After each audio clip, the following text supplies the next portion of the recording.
I think she's frozen.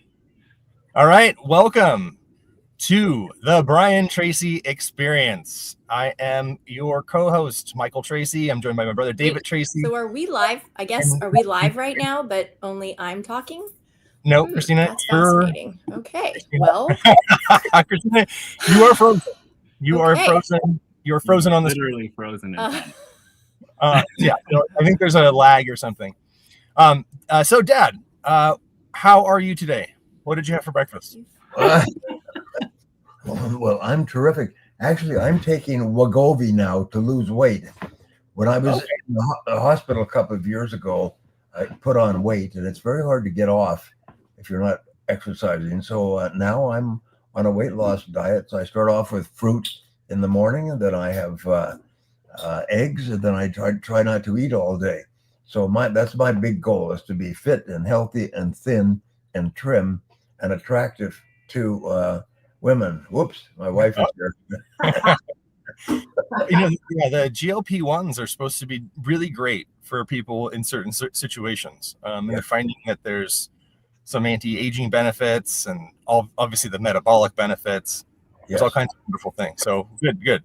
I'm glad that that's out there and that you're on that. You look younger. Are you? Oh yes, I eat only trimmer, real trim. Well, what the Wegovy does is it kills your appetite. What is it? Wegovy? It's like it's an Ozempic type. It's a GLP-1. Okay, but it's not Ozempic, right? It swept the world. I'm so confused. It's like the same thing. It's like the same. He injects it with a little injector into his least once a week, and eventually it turns down your appestat. It's called your appetite. It turns it down and down and down. So pretty soon you could only eat a couple of bites. We're gonna have to get a pharmaceutical sponsor for this episode. Wegovy. I've got a full-page article from the New York Times from last week. It's huge. It's made this little company in Denmark called Nordic. It's made them a multi-billion-dollar company. It's just outselling all over the world. If I had a product like this, we'd all be rich and living in castles in Switzerland. Creatine's what you need. Yeah. All right. So welcome everyone. We have DG. We have from YouTube. We have Daniel Cook from Facebook.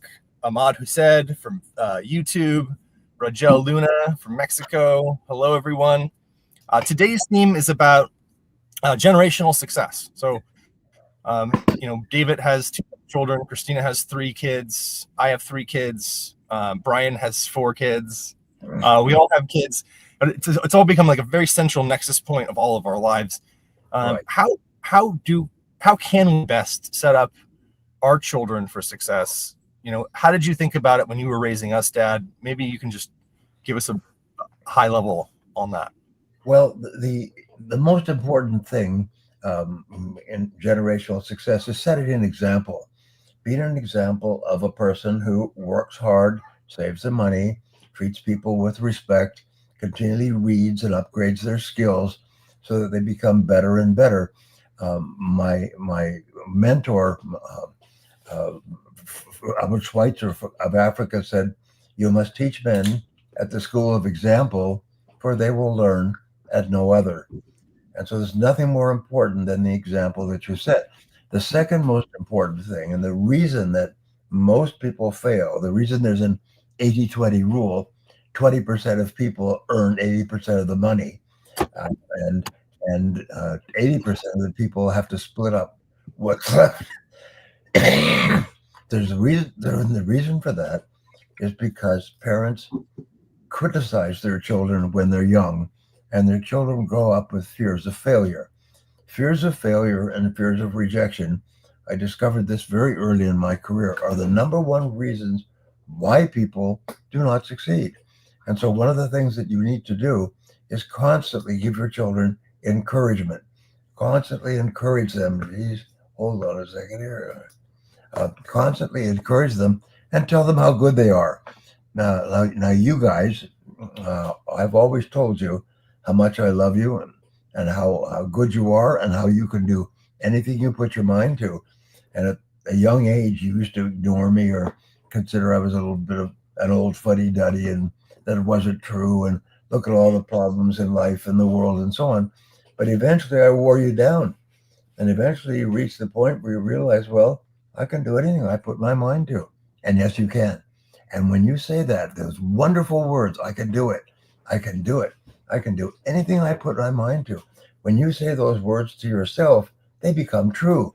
Whatever you say to yourself becomes your own truth. So be very careful what you say to your, be very careful what you say to your children. Always tell them how good they are, and always tell them how much potential they have. You know, my friend Dennis Waitley, who just passed away, and he used to say that the average person only uses 3% of their potential. And that's according to statistics. When Harvard did studies on their graduates, they asked them, how many of you have set clear written goals for yourself when you leave this university? Only 3%. Before we go into this topic, I want to just, you said something about how you have to be careful what you say to your children. I've heard that everything that you say to your children eventually becomes their inner monologue, because at the young formative years, they don't have their own inner monologue. They're forming their sense of self. And so their parents, how they talk to them, how they encourage them, those positive affirmations that they give their children become their formative self-concept, yes, from which everything else grows. And so in science, they're one of the things that Barbara and I learned, and Barbara is right here with me. One of the things that Barbara and I learned was the tabula rasa theory. And this is so important in psychology. Blank slate. Pardon? Blank slate. I know where you're going with that. La tabla rasa. So David, tell us about the blank slate. Children are born into the world as a blank slate, and they're sort of programmed by their parents. And so you can program them one way or another. And you're their affirmations for the first 5 years. And their parents write on the slate. Everything the parent says or does or acts or reacts and so on is writing on the child's blank slate. And that becomes their worldview, as you just said, Michael. And so you must be very careful. I remember when you guys got into stuff, I never beat you up on it. We just talked about it, and we just laughed about it, and we learned about it and went on. But my parents, when I made a mistake, they would be reminding me 10 years later. I never got free of a mistake because that's the way they were brought up. But you guys, we would always ask, well, what did you learn? And you said, well, I learned this and I learned that. We said, that's good. And move on. Dave, do you remember Dad's policy where it's, if you tell the truth, you don't get in trouble? You don't get in trouble. Yeah, sure. It was great.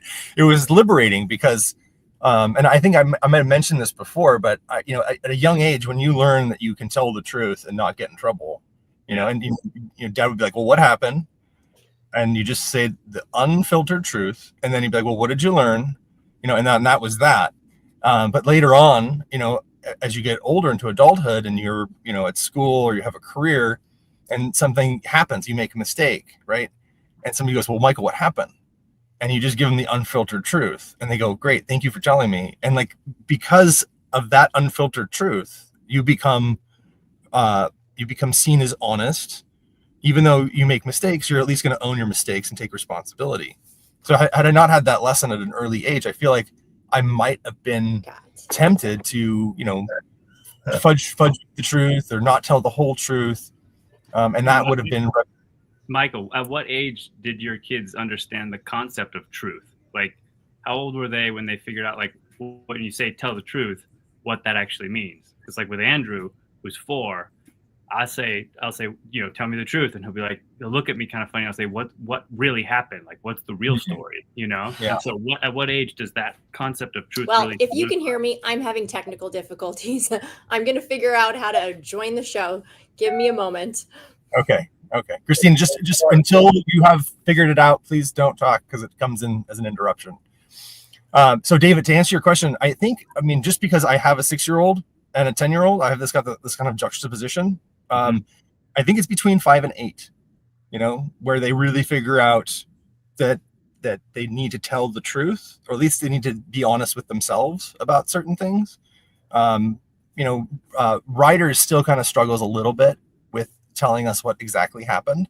Right. And unfortunately for her, she's got these two older eyewitnesses Sure.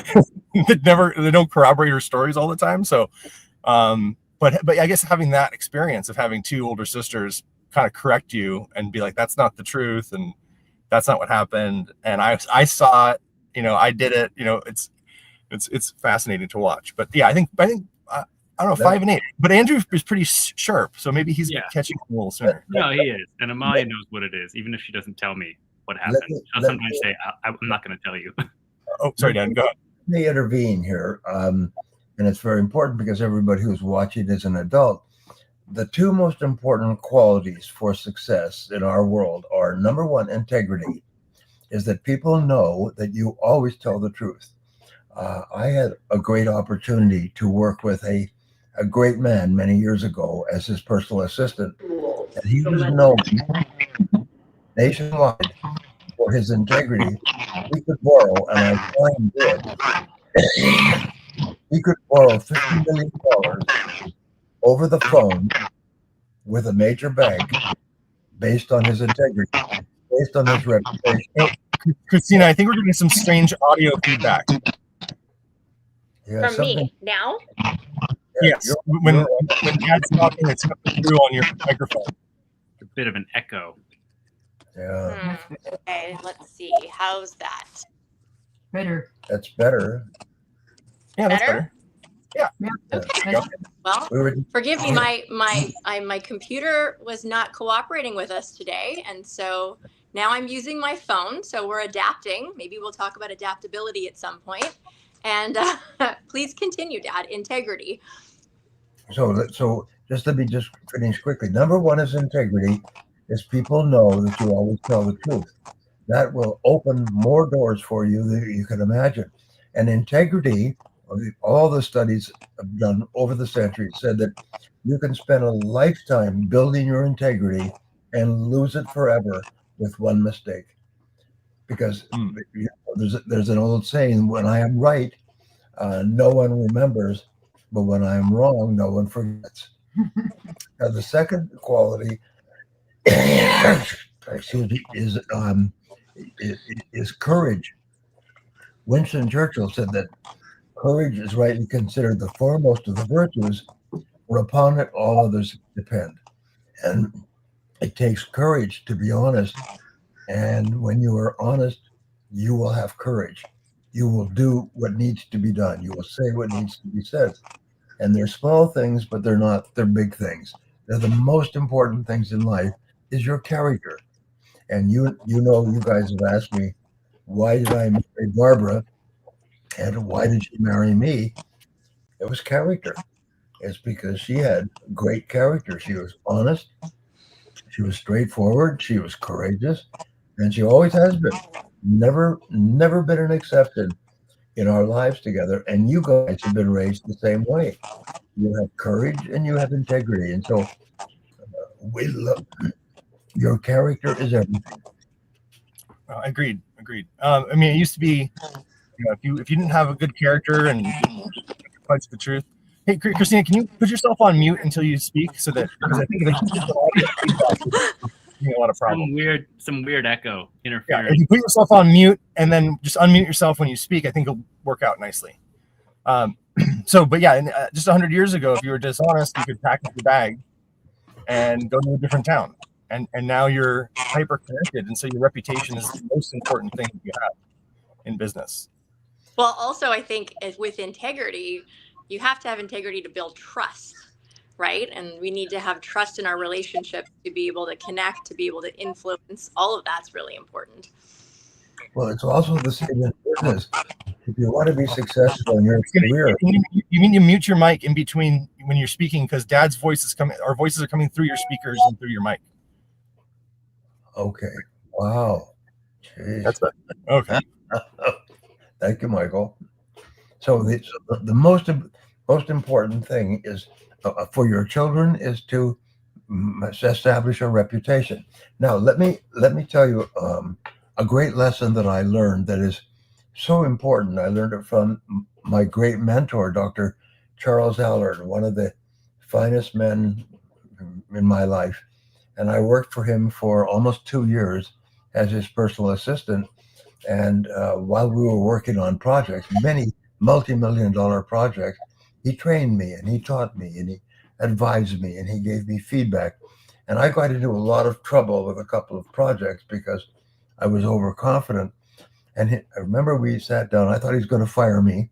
I felt absolutely terrible. I committed us to millions of dollars of potential losses.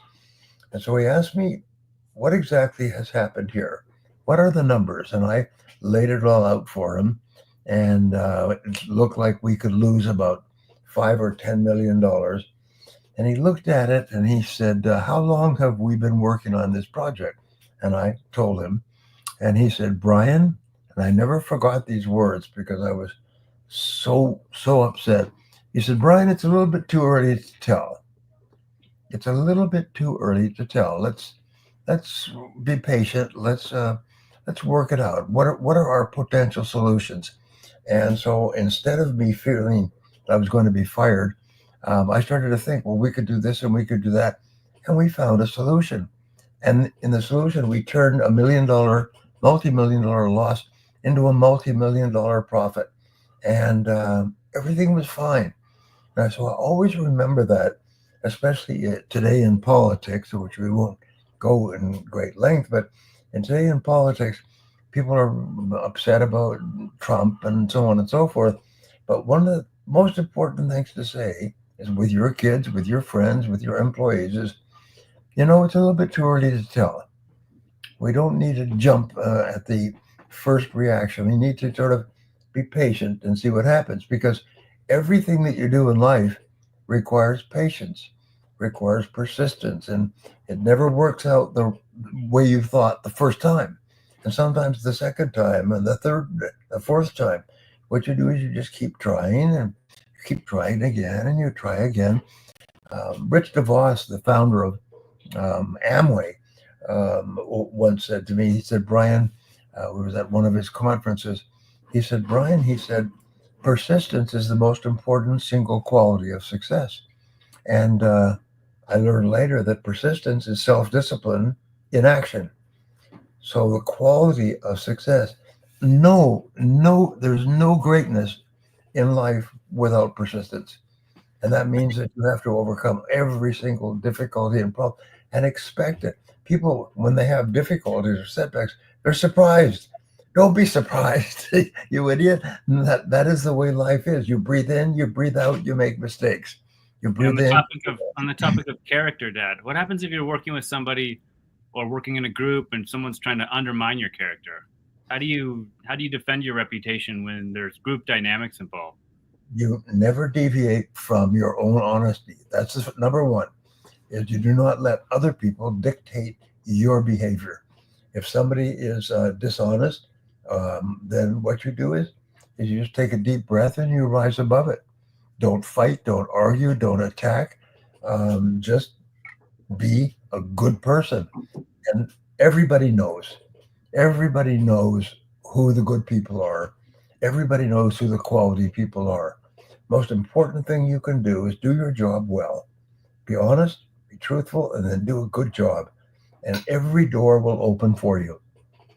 It's like cream rising to the top. Yes. So to come back to just wait a little, or it's too early to tell, I feel like that's very wise in the sense that when you're younger, you don't think, or you're always taking some sort of action. You always think you have to be doing something in order to get a result. And as you get older, sometimes the best decision is to not do anything, is to wait a little longer, let the situation unfold a little bit more, let everybody get more informed.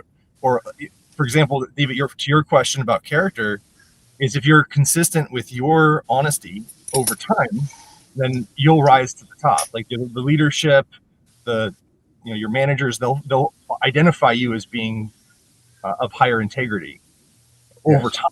But in the moment, you might feel compelled to point fingers and have a reaction. And sometimes your reaction is the worst possible thing that you can do in the first place. Well, Yeah. it's interesting. I did a webinar yesterday for about 3,000 people, and they were asking what are the keys to success. And I said the same things that we're talking about today is that tell the truth, do a good job, be patient, develop a reputation for if you want something done, give it to him or give it to her.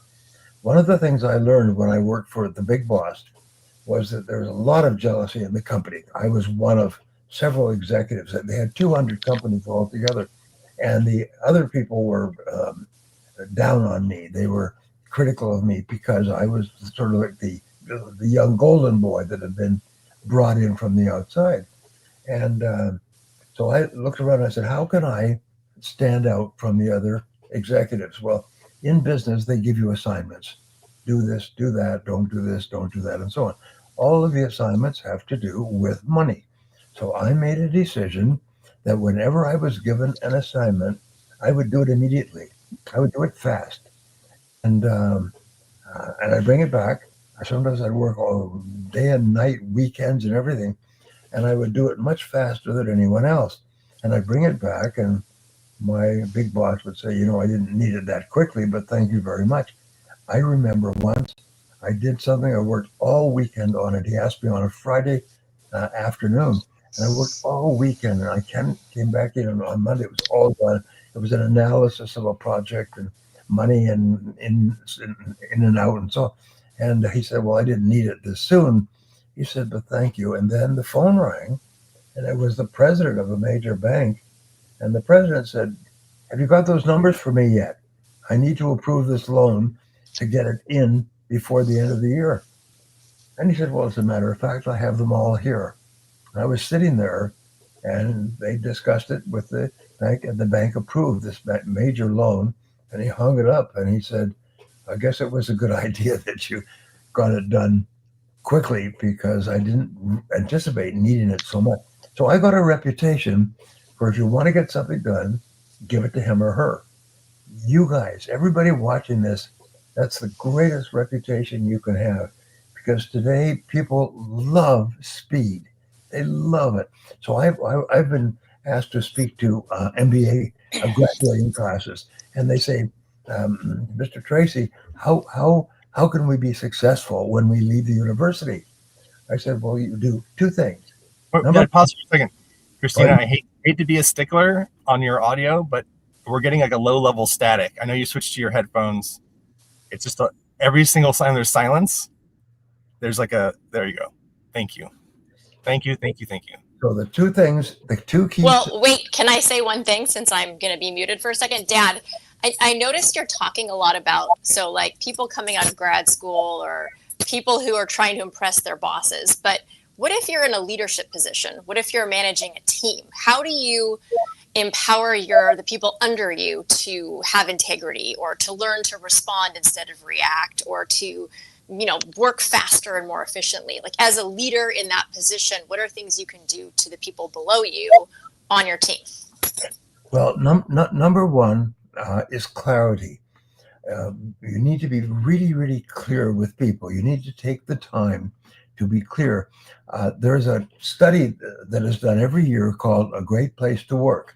And it was done as a single report many years ago. And everybody loved this report. So every year, what they do is they interview thousands of people in different companies and ask them, what do you think about your company? And they came up with the requirements to create a great place to work. And they said the number one response in a great place to work was, I always knew exactly what was expected of me. I always knew exactly what was expected. My boss took the time, coming back to my friend, clarity, to spend the time and go over it and answer questions. Biggest mistake that people make is they hand out an assignment and people are unclear about how to complete the assignment. So always take the time to talk. We say, in order to go faster, go slower. In order to go faster, go slower. And as a leader, your job is to make sure that it's clear. Interesting, I've studied military history for decades. And one of the most important incidents in military history was the Battle of Waterloo. It determined the future of Europe. It was an extraordinary battle. Hundreds of thousands of men were there. Many were, tens of thousands were killed. And the Battle of Waterloo was settled by one mistake that Napoleon made. And it was that he had a reserve force on his right flank headed by Marshal Grouchy, who was a leading general of France. And he told Marshal Grouchy to keep a sword in the back of Blucher's 50,000-man German army, which was allied with Wellington. But he didn't tell him to keep him away from the battlefield. He just said to pursue him. So not Grouchy, but Blucher took his force and he swooped his fist wide around and came to the battlefield just at the critical moment where Wellington was on the verge of losing the battle, and Blucher arrived with his 50,000 Prussian troops and destroyed the French army. It was one lack of clarity that cost Napoleon the entirety of Europe. And so it's a big example, but I've studied it at length. It's the same thing. Take the time to make sure everybody is crystal clear and leave your door open. If you have any questions, come to me immediately. Phone me 7 days a week. I'm at your service. And that's really important. So your favorite word should be clarity, clarity, clarity. I read a book about the Battle of Waterloo, and there was something like, it was 5 or 7 critical mistakes, all made in succession, any one of which could have meant that Napoleon won. So that, I think the Prussians arriving on Wellington's side definitely turned the tide, but there was a couple of misinterpreted orders. There was a division of men that was off onto the side. They failed to capture the structure in the center of the battlefield. The structure was La Haye Sainte. You're right. Yeah, and so it was just any one of which could have turned the table. So what I mean, and Napoleon was a master strategist and tactician. So it was what they call a cascade failure. It was just one thing after the other. Yeah, and so the point is, your best friend. I read a study, by the way. It's one of my favorite studies, where they asked 50 heads of fast-growing small and medium-sized company, what is your most important management tool for your success? 49 of the 50 said it was a yellow pad and notes, where I planned every day and I took notes at every meeting. 49 out of 50 said it was a yellow pad. And I'd always thought that, because I use a yellow pad, as you know, all over the place. But it's the same thing. If you want to be successful, get yourself a yellow pad. Write it down. Good for you. Write it down. It gives you a form of clarity, power that is unbelievable. Do you know that with the 80-20 rule, which we talked about before, what they found is that the top 20% earn on average 10 times as much as the average of the bottom 80%. There's no difference in talent or ability or opportunity or in schooling or anything else. It's just that these people don't have written goals. And there's a rumor, there's a word I used to say, a statement I said, those who do not have written goals are doomed forever to work for those who do. That's a true statement. As soon as you write down goals, you take control of your life. But without written goals, you always have to work for someone else.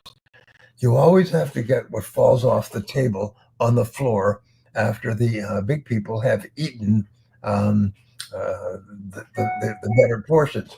So if you want to move into the top 20%, get yourself a yellow pad. Write down some goals. I feel very fortunate that Michael, your kids are older than my kids, and Christina, your kids are even older than Michael's kids. So my daughter's just learning how to write down. for goals, but your kids have been probably doing this for some time. Is there something that, on the topic of generational success, is there advice that you would give to me with a 4 and a 6-year-old on how to get your kids clear about what they want from an early age? What do you We make it a ritual every year. We start in January, and as a family, we've been doing it now for I think 6 or 7 years, where each of my kids has a goal notebook and they write their goals. They have to come up with at least 10 goals for the year. So they each write down their goals, and they each reflect on the previous year of the goals that they had set, the ones that they've accomplished, ones that they're going to move forward into the next year to keep working on. But I really think setting up a ritual or a tradition with your kids around goal setting makes it something that they get used to and they get into, and then you can increase the frequency, and you can start visiting the goals throughout the year, make goals for the school year, things like that. That's what we do. Michael, what about you? I found it really helpful to do something similar to that, but then also help them translate those goals that they write down into a daily behavior. What would you have to do every day to get this, to accomplish your goal? And then I find it's very easy then to remind them about those daily behaviors instead of their goals. So you go well, remember, we decided that, you do your homework for an hour, after school before you get to watch your television program, to accomplish this goal. So, and then I do the same thing for myself too. I translate goals into daily behaviors, and then I know exactly what I have to do each day. And even though if I'm working on a really big goal for myself, it's a far off distant goal is kind of just conceptual, but a daily behavior is concrete. That's something I can do today. And it's a small piece. Yes. It's an incremental step in the right direction. So would you recommend writing goals for my kids? Ask them what their goals are, and then write them in the first person on we have a whiteboard that we use for family scheduling, something like that. Yeah, I think that's a great idea.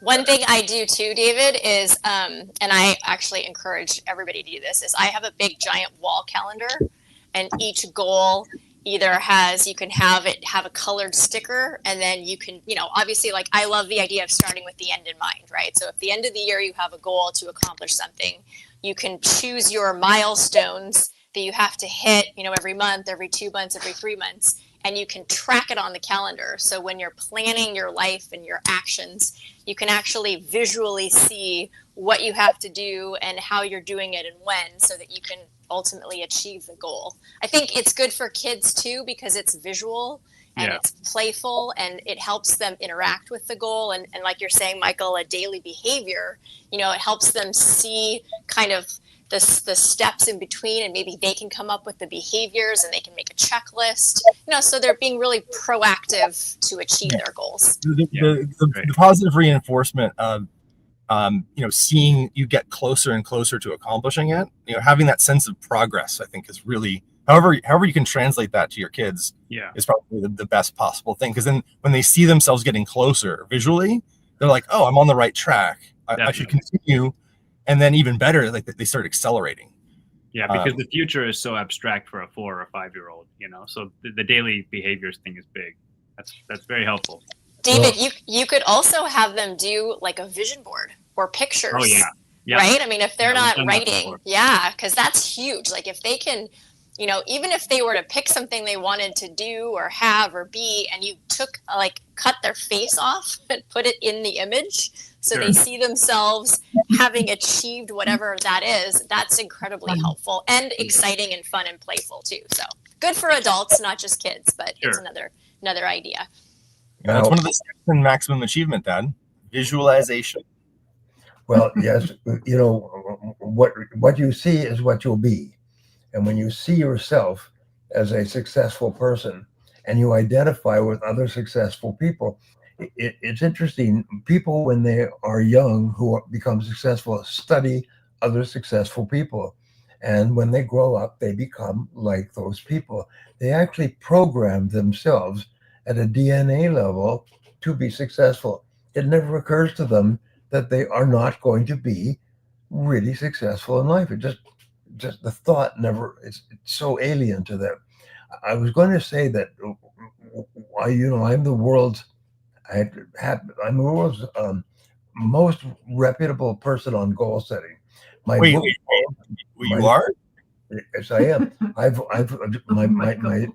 my book Goals, third edition. You wrote this one? This is the one? That's the fourth edition. Has sold 1 million copies in 39 languages, and more people have become millionaires as a result of my influence than perhaps any other influence that's out there in sales, in business management, but with regard to goals. Now, where did I learn goals?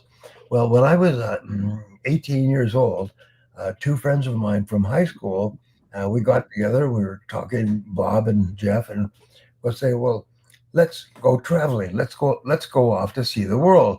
And so we thought that was a great idea. And everybody was going to Europe at that time with backpacks and hitchhiking around Europe. So we said, well, we don't want to go where everybody else is going. Let's go to Africa. And because nobody's going to Africa. And the joke is that we never bothered to stop and say, why isn't anybody going to Africa? So we set that as a goal. And the goal was to depart from Vancouver, British Columbia, and go to Johannesburg. And we didn't know at that time, but it was 17,000 miles. And so we set out, and we had every kind of objection in the world, every single setback and difficulty, which are written in my books. But we eventually got all the way across Canada, across the Atlantic, across all of Europe to Gibraltar, across Gibraltar to Morocco, across Morocco and Algeria to the Sahara Desert, across the Sahara, and eventually worked our way down and got to Johannesburg. 17,000 miles in 9 months. And it never dawned on us, because once you start, all you're doing is scrambling. It's like being thrown in water. All you're doing is trying to stay afloat. But by the end of it, we had accomplished a goal of 17,000 miles. And we were 20 years old. Amazing. And then I finally got back to London a couple of years later. You know my story. And I met my friend Hans, who I'd met in the Sahara, and we decided to go to Singapore. And so we set out from London to Singapore. It was another 17,000 miles. It was all more than halfway around the world. And we got there in about 9 months. Most amazing thing. But when you do something like that, for the rest of your life, you have no doubts. You could set any goal that you want, and you can achieve it. One of the things that we want everybody watching this to do is to become financially successful. And you could become financially successful by doing what other people did to become financially successful. What a great thought. Well, if you do what others do, you get the same result that others get. It's called the law of cause and effect. And so we'll talk about that more in additional talks that we have here. Well, I think that's a good point, though, that you make, is that often it's much simpler than you make it out to be, right? When you have an idea to accomplish something, you think about all your setbacks and challenges and problems and issues, and then you decide not to take action, or you delay action. And really, if it's just about starting and moving forward and iterating to success, moving through the dark hallway, finding the door, opening the window, experimenting, trying to do new things, having like all of these unexpected, serendipitous, universal things come in to help you. You find mentors. There's an example that I like. It's like a woman, standing by her car, maybe, looking at her phone with a giant 50-pound bag of dog food next to her, versus a woman desperately struggling to get that 50-pound bag of dog food into her car. It's like, who's going to help? Like, which one of those women is going to get the help? And it's the person who's struggling. The person who's struggling to get something done and is having a challenge is where everyone else will swoop in and help her. Somebody would be like, "Oh, I'll help you with that. I'll help you with that." But if you're not struggling, then you don't get the help. The help only comes to people who are in the active moment of struggle. And I found that throughout my life too. It's like whenever I'm having the hardest challenges and I'm struggling is when I get the best help. It's when I get the most thoughtful people to come and give me the best guidance. And if I hadn't been struggling, then I wouldn't have got that in the first place. See, I would add to that, Michael, because I think that there's struggling and hoping somebody helps you, but there's also having the courage to ask for help when you're struggling, right? Like maybe instead of that woman being on the phone, if she stood there next to the bag of dog food and somebody came by and she, asked for them to help her, then that's another approach, because I think we often struggle silently through things. And, it's really hard when you're struggling and there's a challenge. It's a very vulnerable place to be, I think. So having the courage to actually ask somebody to help you or tell somebody you're struggling before it has to be obvious, I think is a really powerful thing, especially, for your own sense of confidence and self-esteem, but also to connect with other people. Like vulnerability connects us. So that's great. I agree with you. That's a great point. No, and I think I'm not necessarily very good at that. So, but we're all works in progress. So it's like something that you can practice. So you practice asking for help on the little things, and then eventually you get better at asking for help on the big things. But that's an excellent point, Christina. Well, I always teach this. I had a woman come here to different subjects. Let me change. I had a woman come from Ukraine last month. She came to my house. She paid me well to interview me for 2 or 3 hours. She brought 3 staff members from Ukraine, and they stayed at a hotel nearby. And it was a video photographer, a camera photographer, and a sound person. And she just wanted to interview me for her own podcast, her own radio show back in Ukraine. And she was very excited. She said, Mr. Tracy, let me tell you why I'm here. I've got to tell you why I'm here. Before we do the interview, I said, great. She said, 3 years ago, I was earning $500 a month. And she's happily married. She's 39, 2 children, happily married. She said, we were earning $500 a month. And of course, there's a war. And she said it was really difficult for us. And she said that I came across your book, the book that David just held up. And in the book, it had this exercise. So I began to do this exercise because I had nothing to lose. She said 3 years later, I was earning $500,000 a month. $500,000 a month. And the only difference was the book and the exercise that you taught me in that book. Now, I don't expect anybody to earn $500,000 a month, but my organizer in Ukraine, Gennady, which you guys know, is a really great agent for us. He set it all up. He said, this woman is a phenomenon. She's got the most popular radio television show in Europe. She's worth millions of dollars. He could not stop talking about her, and she was a really excellent person. But she said this was the exercise. So I want to show you this exercise.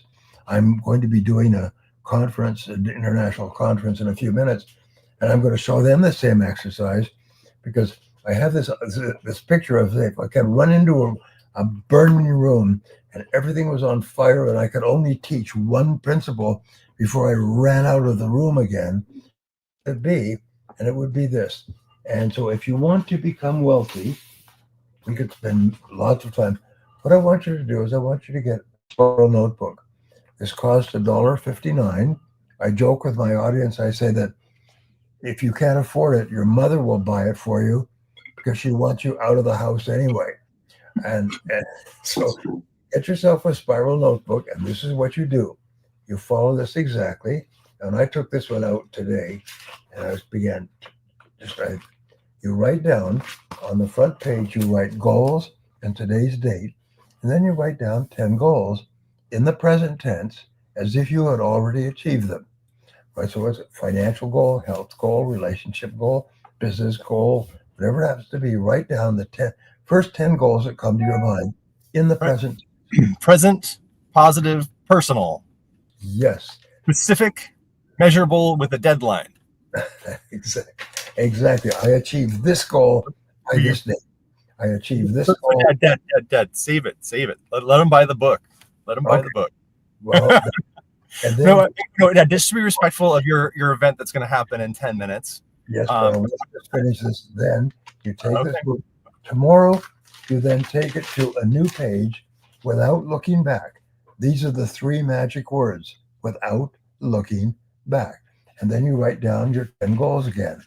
And the next day you turn it to a new page, clean, never look back, write down your 10 goals. Do this every day for a month. And then, as you know, because you've gone through my goal books, Michael, I know that. I found that out. I have been writing these goals all my life, and it works. Everybody that has ever done this exercise said it's incredible. Their lives explode, and especially their finances explode. So my recommendation is to, and then teach other people the 10 goal method, because there's no other method that I've ever found that works faster and more predictably than writing down your 10 goals. And you know what? According to some of our studies, Lanny did a study on this, only 3% of people will do it. I'm telling you this, I'm enthusiastic about it. I'm living in a $5 million house because of it, and people won't do it. They say, well, maybe, or sometime, or how can I be sure? All it costs you is a spiral notebook and 5 minutes a day. So please do this, and then report back to us and tell us how you're doing. I promise you, within 30 days, your life will change forever, and in a very positive direction. So that's. I don't think we could end it on a stronger note. So I think we're all yes. One of the favorite things that you say is people go, well, Brian, what if it doesn't work? and then what do you say? I say, why don't you just give it a try? There's no what downside. What if it does work? What did you lose? What if it does work? Yes, that's the interesting thing. What if it does work? You see, it's an interesting thing that if you do this and you write down your goals in the present tense, what you're saying to yourself is, I can do this. I can do this.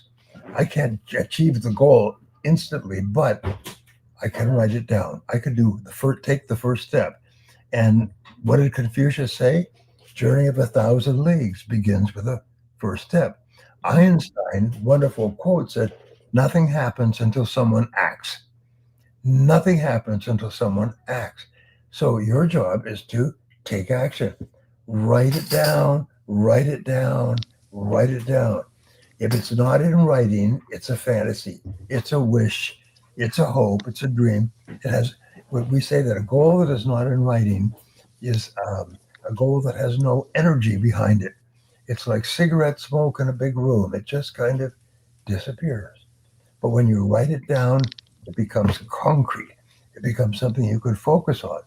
Now, okay. I know that you got.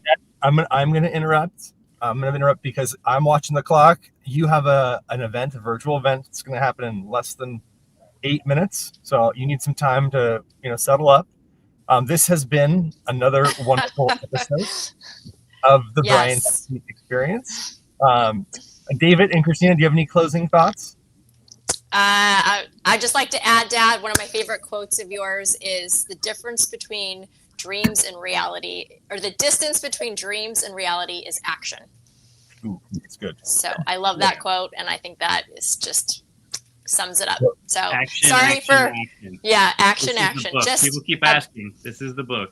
Little steps. All right, so everyone, write it down, and we will be back next week for another episode of the Brian Tracy Experience. Thank you guys all for being here. Thanks, everybody. Good to see you.